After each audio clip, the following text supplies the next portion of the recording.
The Epic of Gilgamesh is best known from the version titled, He Who Saw the Deep, which spread throughout Babylonia and Assyria in the first millennium BCE.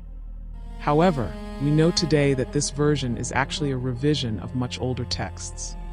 In the earliest sources, the name of the famous lord is not Gilgamesh, but Bilgames.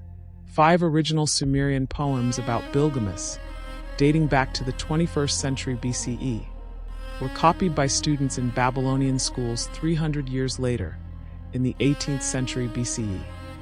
The version found in school textbooks today, with its 12 tablets and the story of the flood, was shaped even later, between the 13th and 10th centuries BCE, by the Babylonian priest Sinlekianini. This was more than 8 centuries after the original. Today, we return to the very beginning, more than 40 centuries back, to a time when Bilgames, lord of Uruk, realized that the only immortality lies in what we build with our own hands. And ironically, it is the mighty walls of Uruk that have survived for more than 5,000 years to tell us his true story. The Envoys of Akka. The Envoys of Akka and Mebrajizi's son, coming from Kish to Bilgames in Uruk. Before his city's elders, Bilgames laid the matter, seeking a solution. To empty the wells of the land, to empty the shallow wells of the land, to empty the deep wells furnished with hoisting ropes. Let us not submit to the house of Kish, let us wage war. The convened assembly of his city's elders gave answer to Bilgames. To empty the wells of the land, to empty the shallow wells of the land, to empty the deep wells furnished with hoisting ropes. Let us submit to the house of Kish, let us not wage war. Bilgames, the lord of Kulub, placing his trust in the goddess Inanna, took no notice of what his city's elders said. Before his city's young men, Bilgames laid the matter a second time, seeking a solution. Let us not submit to the house of Kish, let us wage war. The convened assembly of his city's young men gave answer. To stand on duty, to sit in attendance, to escort the king's son, to hold a donkey by the tail. As they say, who is there has breath for that? Let us not submit to the house of Kish, let us wage war. Uruk, the smithy of the gods. Inanna, house come down from heaven. The great gods it was who gave them shape, their great rampart, a cloud bank resting on the earth, their lofty residence, founded by the godin. They are given into your charge. You are their king and their warrior. Prince beloved of him, when he arrives, why be afraid? That army is small and a rabble at the rear. Its men will not withstand us. Then Bilgames, the lord of Kulub, his heart rejoiced in what his city's young men said. His mood turned bright. He spoke to his servant Enkidu. Now make ready the equipment and arms of battle. Let weapons of war return to your grasp. Let them create terror and a dread aura. So when he arrives, fear of me overwhelms him. So his good sense is confounded and his judgment undone. It was not 5 days. It was not 10 days, and Mebrajizi's son Akka laid siege to Uruk, and Uruk's good sense was confounded. Bilgames addressed the city's warriors. O my warriors, whose eyes stare wide in alarm, let one stout of heart volunteer. Who will go to Akka? Hurrah, his royal bodyguard, did homage to his king.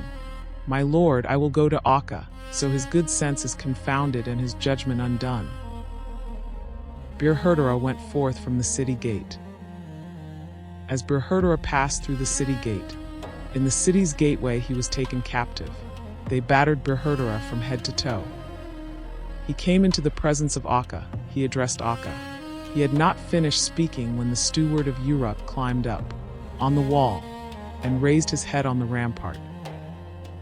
Akka caught sight of him and addressed Hurrah. Slave, is that man your king? That man is not my king. Were that man my king? Were that his fearsome brow? Were those his bison eyes? Were that his beard of lapis lazuli? Were those his fingers fine? Would a myriad not fall, a myriad not rise? Would a myriad thereby not roll in the dust? Would all the nations thereby not be overwhelmed? Would the mouths of the land thereby not be filled with dust? Would he not cut down the horns of the boat? Would he not make Akka, king of Kish, a prisoner in the heart of his army? They hit him and they beat him. They battered Hurrah from head to toe. After the steward of Uruk, Bilgames climbed up on the wall. His dread aura overwhelmed the old and the young of Kulub, but put weapons of war in the hands of Uruk's young men. At the door of the city gate, they stood in the roadway. Enkidu went forth from the city gate. Bilgames raised his head on the rampart.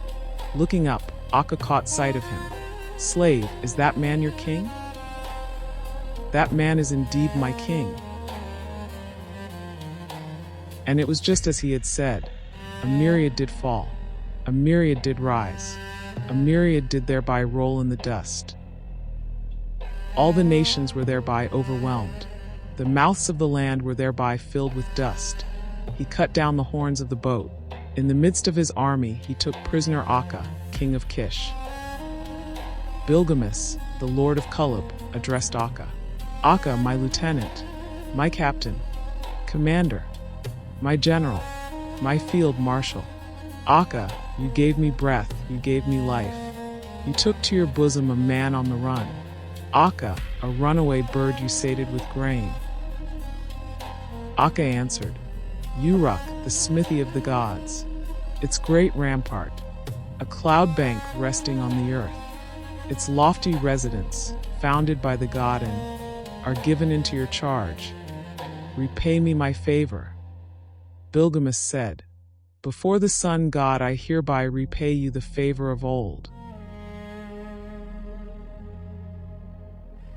He let Akka go free to Kish.